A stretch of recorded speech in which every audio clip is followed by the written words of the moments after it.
go through something like cancer, like all of a sudden life is just staring you in the face, and you're going to see everything that could be lost. You just sort of have this awakening. Wow. And you realize, like, we get this one life. And I've said before, you wake up and you have a choice. I have a choice. We all have a choice to decide how we want to live this day. And actually, Rita said the other day, and this stuck with me, you said something like, gosh, people are thinking, like, what am I going to do in 5 years? And she's like, if you're lucky. I thought, yeah, right, like, I might not be here in 5 years. I might not be here tomorrow. You just never know. And so just living in gratitude, and you start to think of, how lucky we are, and that we're not going to be here forever, and that every day is really a gift.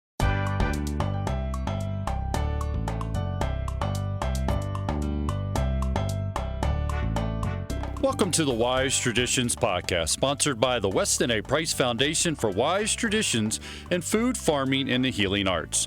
We are your source for scientific knowledge and traditional wisdom to help you achieve optimal health.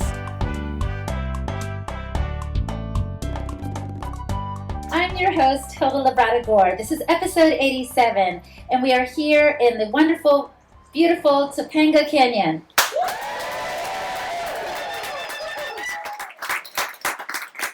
My guest today is Hilary Boynton. Hilary is a wonderful holistic health counselor, the author of the Heal Your Gut Cookbook, mother of 5, and she has a lot to share with us today about the importance of living simply and fearlessly as we pursue healthy living.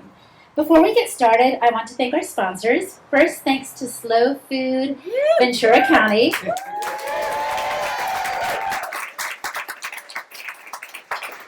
They have helped us put this event together, and also to the Topanga table for this wonderful meal. That was the best bone broth I've had in a while. That was fantastic. I also want to thank our sponsors, Low Carb USA. They are turning consensus on its head. Check them out at lowcarbusa.org. And also, drum roll please, the Wise Traditions Podcast has been nominated for the People's Choice Award in the health category, so please go to podcastawards.com and vote for us. Voting closes at the end of July, so please vote soon so we can win.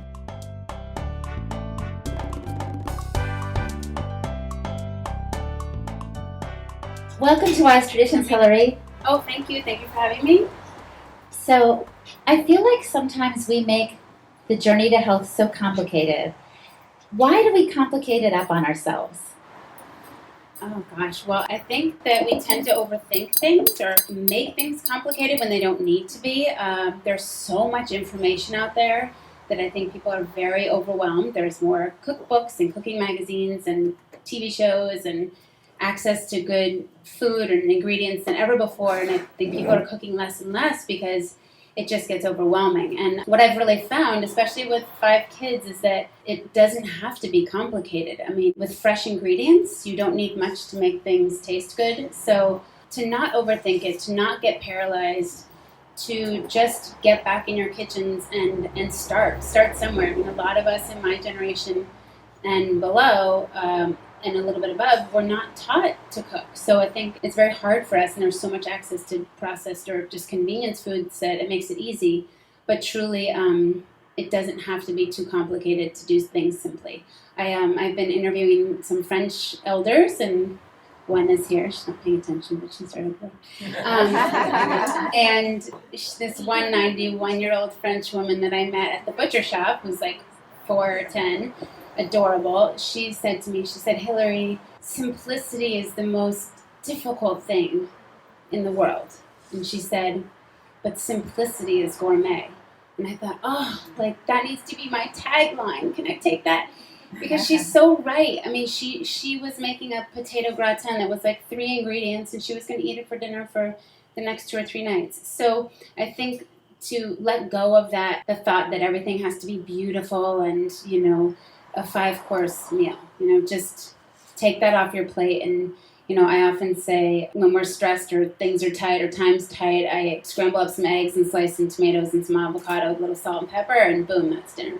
And that's inexpensive and fast and nutritious. So, yes. And it tastes delicious. Yeah. Yeah. And so what made you dive in with these French elders, so to speak? Were you looking for a way to simplify? Did you feel like you had complicated your own life up too much? Well, when I landed in LA from Boston, my cookbook had just released 2 weeks prior to me getting here. I think 2 weeks prior. 2 weeks prior. Or 2 weeks after I landed. So I got here and my husband was in cancer treatment and my 5 kids went from like colonial little Concord, Mass to a magnet school in Marina Del Rey where most of the kids are bused in from downtown LA. It was like, we're all in total culture shock. And my cookbook had just come out, so I was like, okay, like, what am I going to do? I don't know anybody. But I just started talking to people, and I started getting letters, and I started getting testimonials from people saying, like, wow, like, thank you so much, I'm healing for the first time. And then people would also say, I found 3 things. One was people are really sick. I'd get letters, people saying, like, I have this, I have that. Oh my gosh. And then people saying, wow, I'm healing for the first time with food alone. And then the last thing was everybody I would meet from another country, which LA is like this melting pot of people from around the world, would say, oh my gosh, this is the way we ate growing up and we were never sick. So that has really continued over the last 3 years to be the same. I mean, everybody I meet is familiar with bone broths and organ meats and raw foods and raw dairy and fermented foods. And so I feel like we have this one generation of people left who truly remember eating this way. And so I'm on this mission to capture their advice. And what I found truly is that it's not just about food, it's about lifestyle and balance and mindset and community. So every little thing out of their mouths is a nugget of wisdom. So I'm starting with France and trying to capture this. So if you know any little French grannies or grandpas, send them my way. But it's really amazing to hear their stories. So that's what brought me to that. And anytime I hear anybody with an accent, I'm like, where are you from? And how did you eat growing up? And my kids are like, oh, God, here she goes again. Because it can be anywhere, So I met, actually, my other French woman I met buying shoes at Sport Chalet. We were like both looking at the same pair of sneakers. And I heard her accent. And sure enough, we started chatting. And she's like, oh, my grandmother taught me about plant medicine. And so we've gotten together. And she's amazing, too. So. And learning person to person is so much more impactful, isn't it? I mean, I feel like you could Google some of these nuggets of wisdom, but it's not quite the same thing, is it? No, I mean, and maybe it's me, my personality. I just feel like I could sit with them and just suck knowledge off them all day. There's something so endearing and so special about hearing their stories. And I think that's what's really important. And that's why I share my story because, it's just so nice to hear that other people have struggles. I mean, some of these people have gone through very difficult times and still maintain a happy lifestyle and a smile on their face. I mean, it's about your mindset, really. So regardless of whether you have a struggle with health or not, you have to really have this mindset to want to heal and to find happiness where you are. I'm reading a book right now called Loving What Is and trying to just be really present with where you are and then trusting in the process because it is a journey. Sometimes the GAPS diet is a 2-year process for some people, so you have to kind of get in it and enjoy where you are. So having the right mindset is helpful. What other tips would you give us that can really help us simplify rather than complicate up our lives? Yeah. Well, I would say finding a really good egg farmer. So number 1, pastured eggs are the best, but getting to know your farmers and visiting a farmer's market sounds complicated and some people have a hard time getting there, but they often have the simplest, most delicious recipes for the very easy, quick foods. So that's one way, and keeping it simple. The other thing is getting your kids involved. I would say I found, I'm staying with some friends right now and we have some 13-and-a-half-year-olds in the house, and they're chopping veggies and helping with this and helping with that. And that sounds like a little thing, but when you have a lot going on and you can put some responsibility, finally, after all your years of making for everybody, to put some of that back on them, it's the best gift you can give your kids is to teach them the life skill of cooking and to build that confidence in the kitchen. I mean, I feel like I've been working for years to build my confidence in the kitchen. I'm not a trained chef. I'm just a mama with a passion to learn. And so, when I see beautiful food like Williams prepared, it's like, oh man, I want to learn how to do that. And, there's always more you can learn. But for the kids, like the other day, a couple months ago, I called home, I was late. It was one of those days where everything had gone wrong and I screwed up on meeting times, everything. And I called my 2 older boys and said, hey, can you guys just like set the table and get stuff out? And I came home and they had like, before I even called, they'd taken meat out of the freezer, made cheeseburgers, sliced up tomatoes, made a salad, set the whole table outside. And I came home and was like, oh my God, like you guys are awesome. Yeah. And they were so proud of themselves.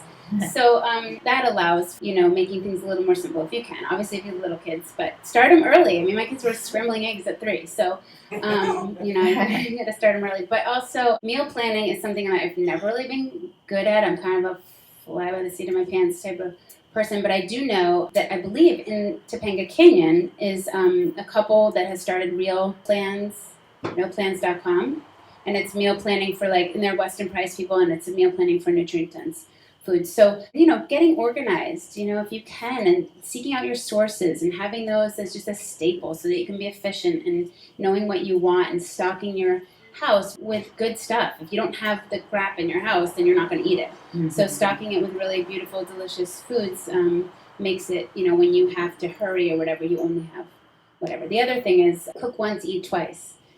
So make extra and freeze it or have leftovers the next day. We're often having leftovers, and it just makes for a really easy dinner. So again, it doesn't have to be super complicated. But just to make us feel better, can you tell a story of a time when you didn't plan ahead and what happened after that? Like if you didn't plan ahead and you had to go to a fast food place after the kids had soccer practice, and what are some of the ramifications of not planning ahead or not choosing these whole real foods, would you say? Or has it been too long?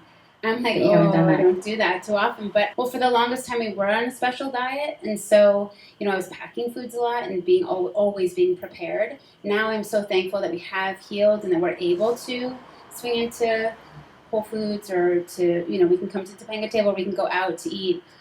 We still do have to navigate. It's a little bit paralyzing when you know too much almost. You're like, oh God, I know that there's canola oil in that, or this is GMO. And I've had to really force myself to let go a little bit because you can become so rigid that it becomes paralyzing for your kids too. Like our daughter's been so restricted for so many years, and now she doesn't have to be.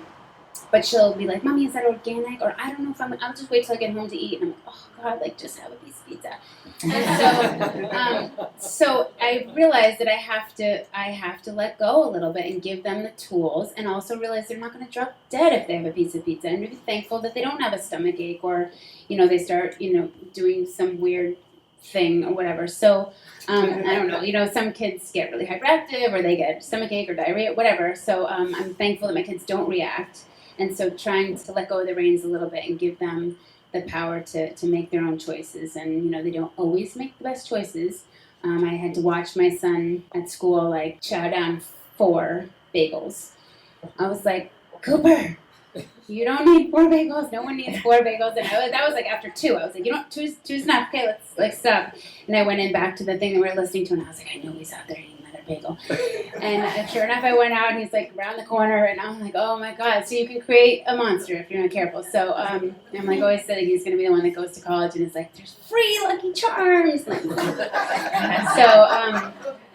So you have to find the balance, and that's what I believe these elders have, this wisdom. And we've gotten so neurotic, and we have so much, and we have so much access to delicious and beautiful food that sometimes I don't think we realize how lucky we are to have all these choices. So taking it back and making it simple and just being thankful and living in gratitude that we do have so much, and that your kids can eat this and not keel over or whatever.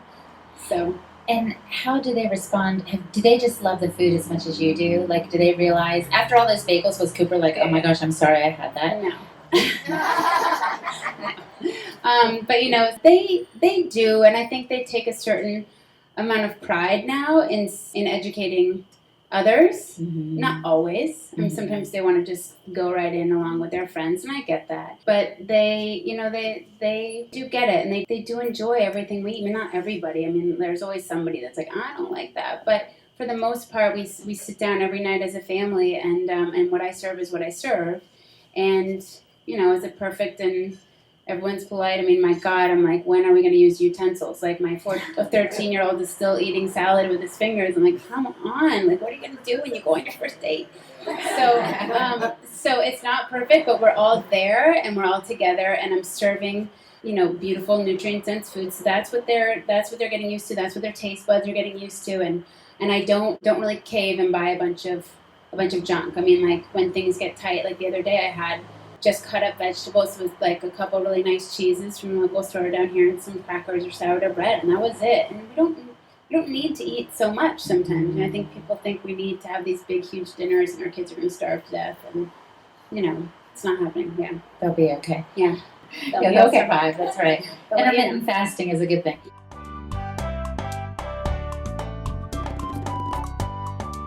We want to take a moment and thank our sponsors, Low Carb USA, bringing the best researchers together to expose the truth, turning consensus on its head.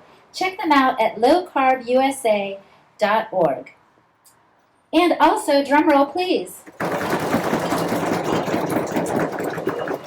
I can't get enough of the drum roll, obviously. No, we're really excited that the Wise Traditions podcast has been nominated for the People's Choice Award. So all you have to do is go to podcastawards.com and put in a vote for Wise Traditions in the health category. And thank you so much. Also, did you guys know we're going to have an amazing Wise Traditions conference in Minneapolis, Minnesota? Who can join us? Yes, it's November 10th to the 13th. Sally Fallon Morell is going to be there, Chris Masterjohn, Hilary and I. It's just going to be a fantastic time to hear from amazing speakers, enjoy good food, and positive community. So come on out November 10th to the 13th. For more information, go to wisetraditions.org.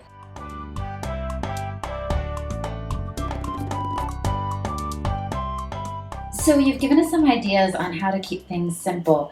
But talk to me about the fearless piece. Before we started recording, when we first talked about this event, you said, I really want to talk about living fearlessly or diving fearlessly into good health. What did you mean by that? Well, I think I was thinking about that. It's really hard sometimes to be on a strict protocol or to dive into owning your own health, because it's easy to just go along with everything, kind of ignore. And I think a lot of people don't really know what it feels like to feel good. So we're just kind of walking around not just feeling kind of average. But then when you get to a point where like, ooh, I got to do something, you really realize you have to take control of your own health. And that's what we did with the GAPS diet. And it was a hard road. It was a little bit like being a salmon swimming upstream, and people didn't understand what we were doing. And my in-laws and my mom just want to go to Dunkin' Donuts, and can't we just treat them to this? And this is torture, and this is so mean, and they're too skinny, and all these things. And I was like, oh my gosh, I'm just trying to do, and I had done the research, and I had, I knew this was the right road for us, but there's so much criticism. And I heard this quote or read this quote somewhere that said, what makes the great is that they don't listen to the naysayers. And that's always stuck with me because, there always are going to be people that are not believing in you or criticizing you or judging. And so you kind of have to hold your head up high, tune in to your own body. You're all different. Not one diet is right for everybody. So you really have to listen. You really have to get still and listen to what you're craving, what your body needs, how you're reacting to things.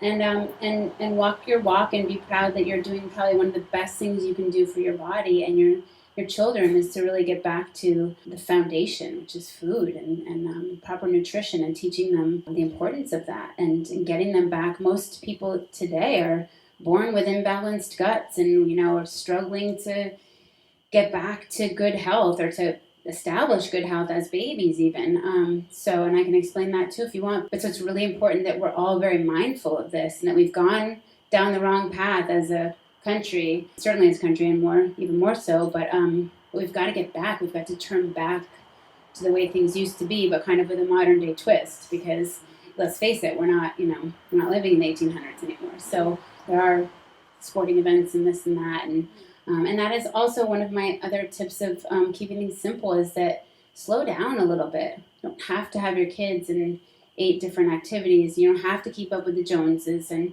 it feels good. Slow food feels good to slow down, and to say no. My aunt said to me one time, when you say no to others, you say yes to yourself.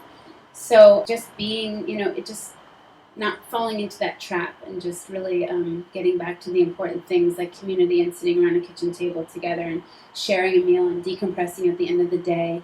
properly digesting your food instead of being on the run and having pizza in the car on the way to hockey practice at, whatever time of night with your 6-year-old. And so that's the mindset piece is to really look at your lifestyle and what are your priorities, and prioritizing getting back in the kitchen and being with family. Everything's interrelated, isn't it? It's not just all- about how yeah. pure or clean the food is. Yeah, It's and about relationship and the pace of life. Yeah, and stress. Like looking back, for the longest time, I said, "Oh, my infertility was all because I screwed up my body with the wrong foods." And looking back, though, I really think the stress just played a huge role in. The longer it went on, the stress just threw me completely off. And stress takes a big toll on your microbiome too, and the balance of your gut. And certainly for my husband getting cancer, I would say stress was the number one factor in his cancer. And so, taking things off your plate. If you're in a stressful job, stressful relationship, get out. We all have one life to live. And so, happiness and finding that happiness and joy is really key. And it plays a big role in your health. So food is certainly foundational, but stress management is huge too. And let's go back to the thing you were saying a moment ago about babies when they're born are already a little bit off balance with their gut. Can you explain that? Yeah, so I say the best way that it clicked for me was that I heard like the average baby, and this was like 5 years ago or 6 years ago or more, that the average baby has about 287 toxins in their cord blood alone. So they're starting out toxic. Then when a baby goes through the birth canal, they swallow a big gulp of bacteria, which populates their gut. It's the first inoculation of their microbiome with bacteria. And so if you think of my microbiome, my bacteria, the balance of good and bad compared to my great-grandmother's, I've had processed foods, I've had antibiotics, I've had birth control pill, I wasn't breastfed, I've been exposed to all sorts of environmental toxins, prescription drugs, whatever. So that all plays a role in your microbiome. So what I passed on to my babies, well, I had C-sections too, so you don't even pass that on anyway, but it was certainly more compromised. So you think of most of the women that are giving birth today, they've got compromised gut flora. So the baby's starting out toxic, then they're inheriting a compromised gut flora, then they get a vaccine day 2 of life, then they might get an ear infection or day 1 of life. And I'm not saying no to vaccines, I'm just saying just be mindful that, not every baby is the same and we can't treat them all the same, and we need to just slow down, and you can spread things out and take your time. You don't need to rush with anything. But then they might get an ear infection and get a round of antibiotics. And my nephew, I think, was on maybe 10 rounds of antibiotics before he was 2. So if you think about, and there's no talk usually of starting a little bit of how to replenish your gut after an antibiotic, but not always. So so these babies are constantly trying to reach that balance. And what happens when the bad outweighs the good, you have little villi in your intestinal lining that are like little grass-like structure or whatever, and they get worn down to the point where there's cracks in your intestinal lining, and food particles and whatnot can seep out into your bloodstream, and your body sees them as foreign and launches an autoimmune response and can cause things like lupus or MS or allergies or cross the blood-brain barrier and cause neurological issues.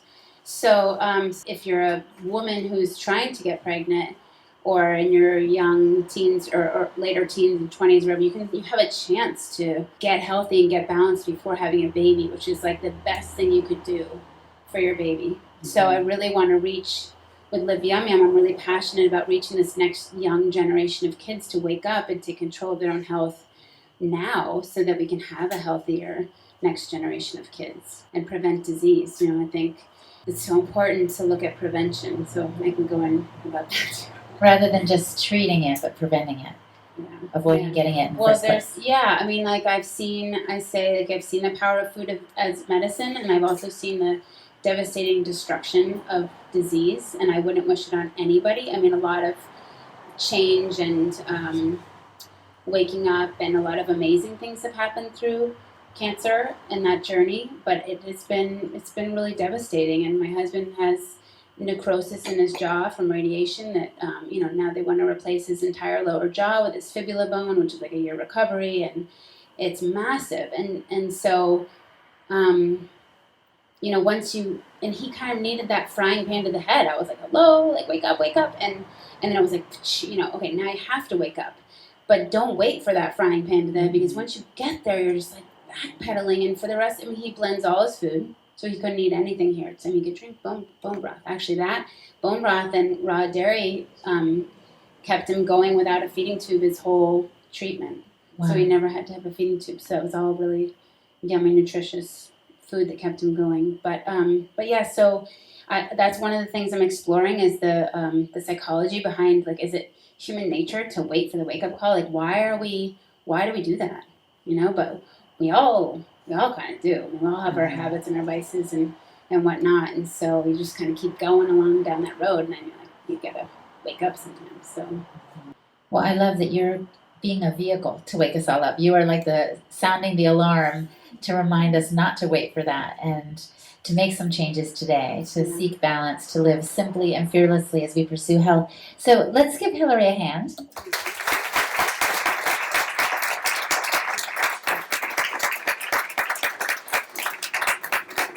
And I want to invite some of the folks here to come up and ask some questions, because I've been posing them all so far. So all you have to do is come up here and make a little line. And she has lived a valiant life and made some amazing steps for all of us. So let's pose some questions to her. Go ahead. Rita, right? Hi. Hi, Hilary. hi, Rita. That was beautiful. I love you so much. Oh, She's so amazing. Gosh, look, an angel sitting up here.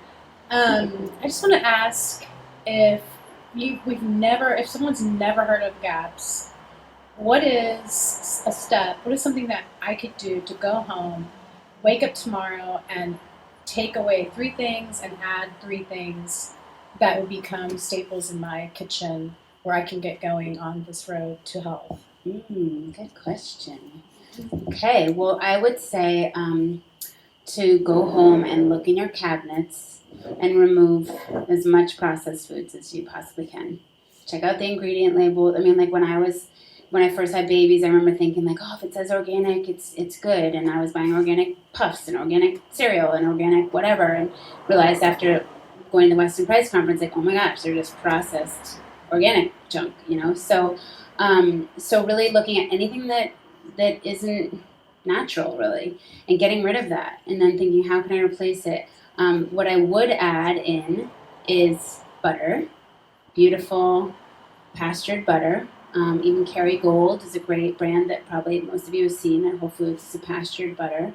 Healthy fats. I mean, that's what my son needed to heal his eczema. And even actually my dog has some issues right now, and I was trying to give her this little medicine from our vet, and she won't eat very much food, but I was like, I'm gonna try giving her butter, and she chows it. And so she must need that fat or whatever. I don't know if that's good, but she's eating butter. There's my vet right here. So adding in healthy fats in California, you can buy raw milk off the shelves. So getting rid of pasteurized dairy and introducing raw dairy is a great option. And then introducing fermented foods, I would say, it's easy. There's so many out there now. At most every grocery store seems to have sauerkrauts, and you want to make sure you're getting them from the refrigerated section, not from like the middle aisles, that like the pickles from the middle aisle that are not refrigerated. Those are not fermented. So the fermented foods and the raw dairy, those are all gonna add the good bacteria back into your gut. So if you just want food suggestions, so removing and adding the healthy fats, the raw dairy, and the fermented foods, and of course, if you can, I would say, and then go to a farmer's market. Start meeting your farmers, because they're lovely people, and we need to support them, because they are tirelessly, so many of them are tirelessly doing the right things, which takes so much time. And I know some of you are like, oh my God, it's so expensive to eat good food, and I think like, oh my gosh, if you could see what we have spent on cancer treatment and trying to regain health. Like even my husband, that our whole argument was always, you spend so much money on food, and then when he got sick, we kind of balanced out on our view on food, and he sort of was like, and we're going to Whole Foods and we're juicing, doing this and that, and it's just, you spend so much money chasing health. So really keeping it simple. You don't have to have a lot of really great food. You just want to make sure it's nutrient dense and just simple, yeah. Because your body will thank you. Absolutely, worth the investment. And let's have another question. And go ahead and tell us your name and where you're from. Excuse me, I'm Eric. I'm from Lake Balboa, originally Topanga. And full disclosure, we're very good friends, Hilary and I, and my wife. So I just wanted to ask you, Hilary, this isn't a food question, this is a lifestyle question. You have this amazing ability to, no matter if you're at the high of highs or the low of lows, you approach life with such grace. So this isn't a food question, but I know how much lifestyle is important to you. So can you share with us what your secret is to keeping this even balance? Well, one thing, somebody said to me the other day, we were looking for a house, and I said to the woman that we have 5 kids, and she's like, gosh, I just met another couple with 5 kids, and they were like the most, and they had a child with special needs, which we do, and she's like, and they're like the most relaxed people ever, and you guys are so relaxed. And so I thought about that, and I thought, when you have triplets, like, you just get thrown to the wolves, and you kind of learn to let a lot go. And you're just like, I can't control that, and this one's crying, and I just gotta survive. So, so I think, I definitely learned to let a lot go. But I feel so grateful for everything I have in my life, and don't make me cry, but I really feel grateful. And I've learned when you go through something like cancer, you kind of look at everything, like all of a sudden life is just staring you in the face, and you're going to see everything that could be lost, and you just sort of have this awakening. Wow. And you realize, like, we get this one life, and I've said before, you wake up and you have a choice. I have a choice. We all have a choice to decide how we want to live this day. And actually, Rita said the other day, and this stuck with me. You said something like, gosh, people are thinking, like, what am I going to do in 5 years? And she's like, if you're lucky.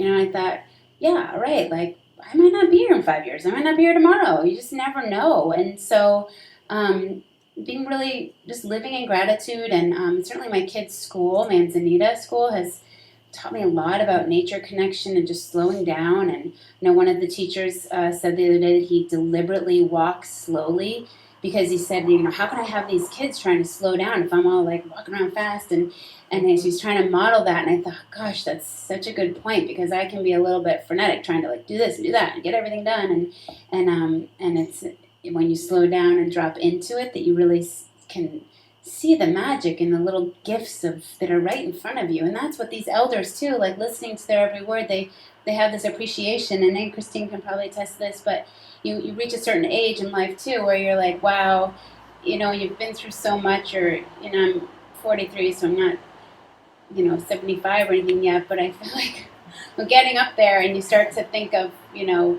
how lucky we are, and that we're not going to be here forever, and that every day is really a gift. So I'm trying to model that for my kids, because we all have stress. We all are going to go through challenging times. And I just gave a talk at my high school about trusting in the process, because you might get a diagnosis, like somebody in this room might get a diagnosis of cancer or whatever, and you just want to be on the other side so badly, and it's really in that process where the life lessons come. And it's hard sometimes to be in that process, but like that book, Loving What Is, and just being really present, because so much is out of our control, and so you have to let go what you can't control, and just the mindset.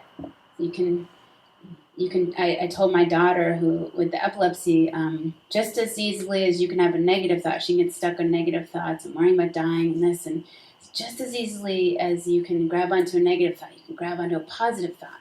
Just like that. And I went and bought 2 easy buttons at Staples. And I was like, switch your thought to a positive thought, and then go push the easy button. And so it's that easy. It really is. And so we can get stuck looping and thinking about all these things, and it just, Gratitude helps you change the channel almost. Yeah, and sometimes you need thought. that tool, like the easy button. You'd be like, oh, right, okay, just stay present and think happy thoughts. I think it's so easy to get overwhelmed or to get stuck. And that's what I love about, at the end of each podcast, I always ask the guest, so be thinking about this. If the listener could only do one thing, we try to keep it simple. If the listener could only do one thing to improve their health, what should they do? Learn to cook. Get back in your kitchen. Start wherever you are, and embrace the kitchen, and prioritize it. Really like decide you're going to have fun in there. and you're going to make it a priority, and you're going to model for your children or your family, and you're going to take control of your own health, because really, I would say food is the most foundational thing you can do for your health. And we are so fortunate here in California to have access to like the most incredible foods, 12 months a year. So, so really just make it a priority. Flip that switch and just say, hey, I'm going to get excited about this. And then surround yourself with like-minded people, because then it really becomes fun, and then you find your tribe, and then you're never going back. Well, excellent. Let's give Hilary another round of applause.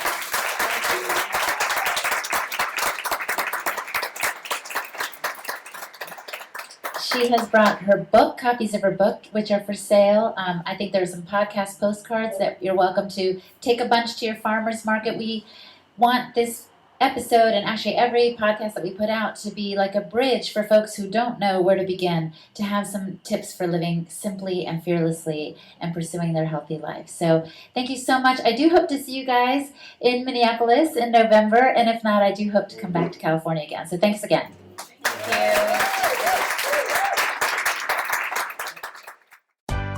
Have you been enjoying these podcasts? Have you benefited from them or from the resources on the website or local chapter meetings? If so, please become a member of the Weston A. Price Foundation. It's only $25 for students and seniors and $40 for a general membership. Your contribution is critical for the continued work of the foundation. Wise Traditions is brought to you by the Weston A. Price Foundation for Wise Traditions in Food, Farming, and the Healing Arts. The content of this podcast is provided for informational purposes only and is not intended as a substitute for medical advice.